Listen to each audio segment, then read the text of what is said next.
Salut à tous, c'est Article. On se retrouve pour un nouveau tuto sur Coreact et aujourd'hui je vais vous apprendre à séparer votre vidéo en deux parties. Donc en gros mettre deux vidéos sur le même écran grâce à Sony Vegas tout simplement.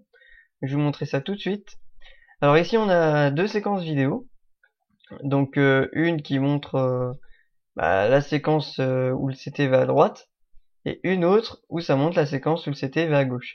Et le truc, ça va être de faire en sorte de séparer l'écran justement en deux pour mettre les deux vues en même temps, tout simplement. Donc pour ça, on va aller sur notre première vidéo et on va aller dans le panoramique et recadrage d'événements en cliquant sur ce bouton que je vous ai déjà montré. Et donc ici, on a donc notre fenêtre de panoramique recadrage d'événements qui s'ouvre. Et à l'intérieur, on a différentes options, donc que j'ai déjà expliqué dans le tuto sur comment faire un zoom sur Sony Vegas, tout simplement. Donc si jamais vous voulez apprendre à voir, à savoir à quoi servent tous ces boutons et tout, je vous conseille d'aller voir le tuto sur le zoom, parce que je vais pas réexpliquer à chaque tuto comment ça marche. Et donc ici on a donc notre vidéo qui est là.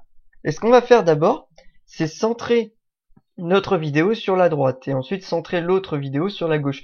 Parce que déjà, un truc, franchement, je vous interdis, c'est d'écraser votre vidéo sur le côté pour faire rentrer les deux. Franchement, ça c'est le truc le plus moche qui existe. Et donc, moi, je veux franchement que ça soit au milieu, que ce soit pas un truc écrasé, quoi. Donc pour ça, d'abord, on va déplacer notre vidéo sur la droite. Donc, je vais cliquer ici pour avoir ces flèches dans ce sens-là pour faire un déplacement seulement horizontal. Et donc je vais déplacer ma vidéo, la mettre sur la gauche et je vais mettre donc le milieu sur la gauche à peu près ici. Voilà, tout simplement. Donc là j'ai déplacé ma vidéo à droite, ici sur la gauche, mais sur notre séquence ça sera sur la droite. Maintenant je ferme. Je vais sur ma deuxième séquence vidéo qui est en dessous, donc celle-ci. Et donc je vais la déplacer sur la gauche. Donc je clique sur le panoramique recadrage d'événements de cette vidéo et donc je déplace vers la droite tout simplement pour que ça aille à gauche ici. Et donc je vais à peu près centrer tout ça. Hop, ok. Alors attendez, voilà, c'est rentré dedans. Je vais mettre ça ici et donc je vais réduire l'opacité de ma vidéo qui est là. Voilà, vous voyez. En fait, ici vous pouvez choisir l'opacité et donc je vais la mettre ici. Et donc là, je vois qu'en fait, je devrais décaler ma vidéo un peu plus par là, je pense, ou à peu près là, comme ça. Voilà. Et donc là, on a nos deux séquences qui sont ici. Le problème, c'est que vu que cette vidéo-là est au-dessus de celle-ci, et ben le problème, c'est qu'on a le morceau qui est devant, forcément, parce qu'on a juste déplacé et on n'a pas coupé. Donc, on va découper justement vers le milieu, pour qu'on ait juste la partie qui soit à droite. Donc pour ça, on retourne sur le panoramique recadrage d'événements de notre vidéo qui est au-dessus, donc celle-là. Et on va donc créer un masque. Donc pour ça, on coche, on active l'option masque qui est ici. Donc du coup, ça vous change tout ce qu'il y a là. Et donc si vous n'avez pas cette option masque, c'est que vous n'avez pas la version pro de Sony Vegas. Et donc si vous n'avez pas la version pro de Sony Vegas, je peux rien faire pour vous. Parce qu'en fait, ceci n'existe que avec Sony Vegas Pro et pas Sony Vegas normal, quoi. Donc si jamais vous avez besoin du masque, il vous faudra absolument une version pro de Sony Vegas. Et donc là on est sur notre vidéo et on va utiliser le masque. Donc on va prendre l'outil plume, enfin moi je l'appelle l'outil plume, parce que ça ressemble un peu à Photoshop et tout. Et donc on va encadrer la zone qu'on veut qui apparaisse sur notre vidéo. En fait, ce qui sera encadré, c'est ce qui va rester affiché sur la vidéo. Donc nous on veut juste la partie droite. Donc pour ça, on va dire que c'est à peu près là. Donc je vais découper à peu près ici, voilà. Et donc je vais mettre un point en face. Ensuite, je vais faire un point ici, un point là et un point là. Et donc on a juste la partie qui est encadrée dans la vidéo qui s'affiche sur l'écran, tout simplement. C'est aussi simple que ça. Et donc là, on peut même voir qu'en fait le trait n'est pas droit. Donc on va cliquer à côté. On va cliquer sur le point et on va le déplacer, voilà, pour que ça soit droit. Donc là, vous voyez qu'en fait, comme j'ai déjà expliqué sur le tuto sur le zoom, j'ai des points ici, dont on peut changer la valeur, enfin l'espacement, vous voyez. Donc moi, je le laisse à 64, et en fait, j'ai activé ici cette option qui permet d'aimanter vos points sur la grille. Et donc du coup, c'est plus facile pour permettre d'avoir un trait droit. Vous voyez que là c'est pas droit, mais là on s'en fout un peu parce qu'en fait on sort de notre écran, donc on s'en fout, quoi. Et donc là on peut même voir qu'en fait là c'est pas tout à fait centré. Moi je prends comme centre ce trait ici, vous voyez, qui est, je pense, qui est au milieu de la vidéo. Et donc je vais cliquer donc sur le trait, vous voyez, sur le trait, et donc hop là, là j'ai maintenu clic. On fait un petit clic sur le trait, vous voyez, et donc là ça nous le sélectionne. Et ensuite on clique sur le point et on déplace. Et là ça va vous bouger tous les ça va vous bouger le point. Hop. Qu'est-ce que j'ai fait? CTRL Z.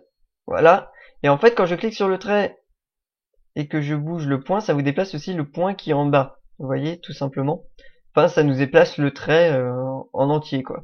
Donc après, si vous maintenez le clic sur le trait, vous pouvez faire des petits arrondis comme ça, vous voyez, entre deux points. Donc là, ça peut faire un autre effet, mais moi, pour l'instant, je veux quelque chose de droit. Donc je vais laisser comme ça. Donc là, c'est à peu près au milieu, vous voyez. Et maintenant, si je lance la vidéo, vous voyez qu'en fait, on a bien nos deux parties qui sont bien séparées. Vous voyez, on a les deux parties ensemble, et même si on va sur le moment voilà où il y a le flash, voilà ici, vous voyez qu'en fait on a bien nos deux parties ensemble de chaque côté en même temps. Voilà, tout simplement. Donc après on peut mettre aussi des petites séparations vers le milieu de la vidéo. Par exemple, vous pouvez importer des images et les mettre une image entre les deux pour faire une séparation. Donc par exemple, je vais sur Photoshop, je vais créer un nouveau document donc à la taille de la composition de ma vidéo, donc 1280 par 720 HD. Je fais OK, voilà. Donc là, vous voyez que j'ai mon image avec fond transparent et je vais mettre une ligne au milieu. Donc là, vous voyez qu'on a une sorte de règle et on peut y mettre des traits pour pouvoir être plus précis. Donc par exemple, vous voyez, je vais ici, là, je maintiens le clic enfoncé et je déplace vers la droite et vous voyez que ça nous crée un trait. Donc je vais le mettre sur le premier ici. Donc vous voyez que ça s'aimante à peu près. On va le mettre comme ça. Voilà. Hop, et quoi que non, j'ai une idée.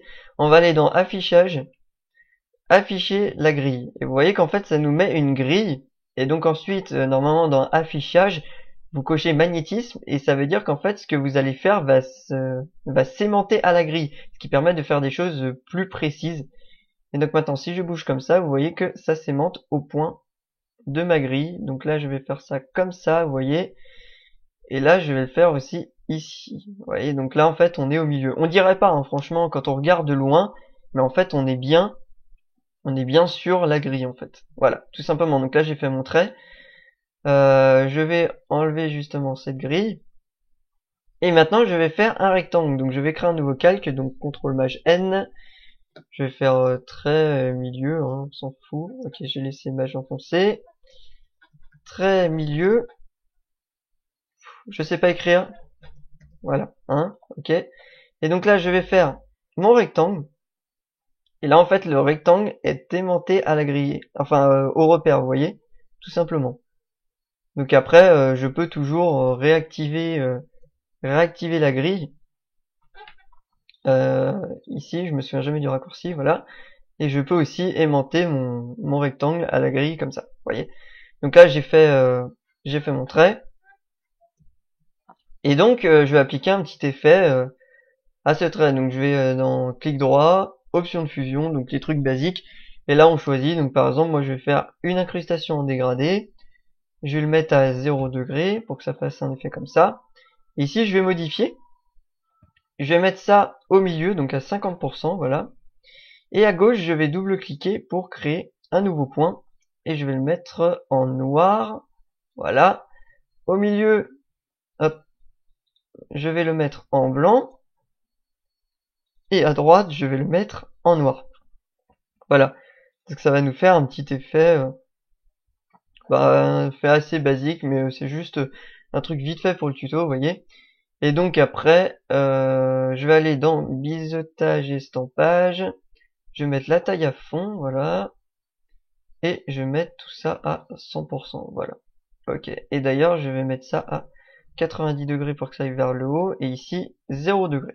Voilà. Je vais mettre un peu de couleur, donc dans les réglages, teinte de saturation. redéfinir. Et donc là, vu que sur la vidéo c'est un petit peu jaunâtre à cause des murs de ma map, je vais mettre quelque chose d'assez jaunâtre et je vais augmenter la saturation pour qu'on le voit un peu plus. Voilà, un peu comme ça. On va faire à peu près, on va pas perdre de temps là-dessus. Voilà, donc on a notre séparation au milieu. Et d'ailleurs, il y a quelque chose qui me plaît pas. Ouais, je vais faire un CTRL-T et je vais réduire un peu tout ça. Comme ça. Ouais, parce que là, ça me plaît pas en fait. C'est un petit peu trop large. Là, c'est un petit peu trop... mhm. Quand je fais ça comme ça, à l'arrache, bon. Voilà, on va dire que là, c'est à peu près bon. Je vais le décaler par là pour que ça soit à peu près au centre. Voilà. Et du coup, je vais modifier mes options de fusion et l'incrustation dégradée. Je vais mettre du noir un peu plus par là pour que ça se voit mieux. Voilà. Donc là, je l'ai mis à 10%. Donc là, je vais mettre à 90%. Voilà. Ok. Ok. Donc là, à 100%, ça nous donne quelque chose comme ça. Donc une petite séparation comme ça avec une image. Et je vais enregistrer cette image en PNG. Parce que le PNG gère le fond transparent. Et donc nous, on veut juste garder la barre et avoir le fond transparent.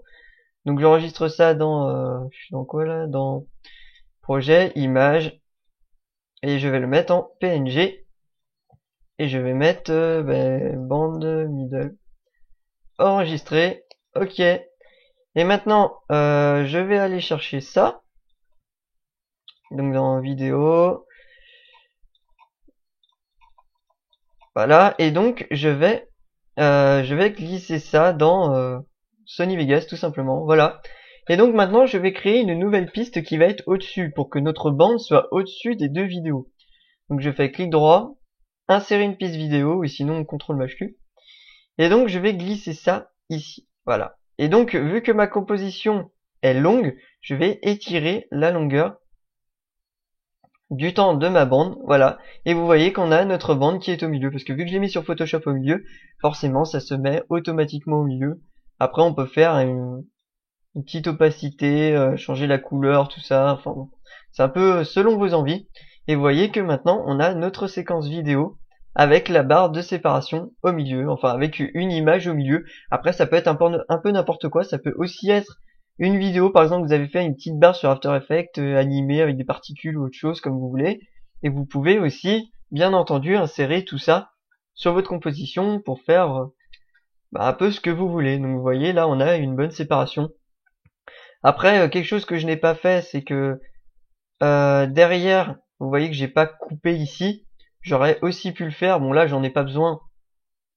Mais en admettant, ici, vous voyez qu'en fait, c'est pas coupé. Donc j'aurais pu aussi faire, enfin prendre l'outil plume et donc découper ici de façon à ce que ça soit aussi coupé vers le milieu, tout simplement. Donc là, je vois que c'est pas droit. Et donc il faut que ça soit... Hop, j'ai sectionné, voilà, faut que je sélectionne le point. Je vais déplacer ça là, ça ici, voilà. Je sélectionne le trait et ensuite je déplace comme ça. Et là, vous voyez que d'ailleurs ça dépasse ou c'est pas comme il faut, vous voyez. Donc là, après, on peut, si vous maintenez contrôle enfoncé, ah non, pas contrôle, non, c'est en fait il faut désactiver l'alignement, voilà. Et donc du coup, ce n'est plus ça ne suit plus en fait les points qui sont ici, donc vous pouvez bouger vraiment comme vous voulez. Et là vous voyez que c'est bien séparé au milieu. Donc après c'est quelque chose si vous voulez vraiment des petites perfections. Là bon là j'ai de la chance, j'ai fait comme il faut. Voilà tout simplement. Donc après rien ne vous empêche de faire des petites transitions comme vous allez dans la position et vous pouvez faire des petites transitions par exemple comme ça, hop la vidéo qui arrive comme ça, l'autre côté qui arrive dans l'autre sens, vous voyez, tout simplement, et vous faites des petites transitions d'apparition de chaque côté de votre vidéo. Donc après, c'est à vous de voir comment vous voulez faire, quoi. Voilà, donc j'espère que ce tuto vous aura été utile. N'hésitez pas à vous abonner à la chaîne YouTube si vous voulez être au courant des tutos qui sortiront. Vous pouvez aller sur sitecorrect.fr, aller sur le forum si vous voulez poser des questions, montrer vos créations, ou proposer des idées de tutos, même si en ce moment, bon, je suis pas mal débordé, j'ai pas trop le temps, mais vous inquiétez pas, je vais faire vos tutos, il n'y a pas de problème. Et sinon, il y a la page Facebook de Coréact, donc bah, n'hésitez pas à aller dessus. Voilà, donc j'espère que cette séparation-là vous aura été utile. Et donc, bah, je vous dis à bientôt pour un nouveau tuto.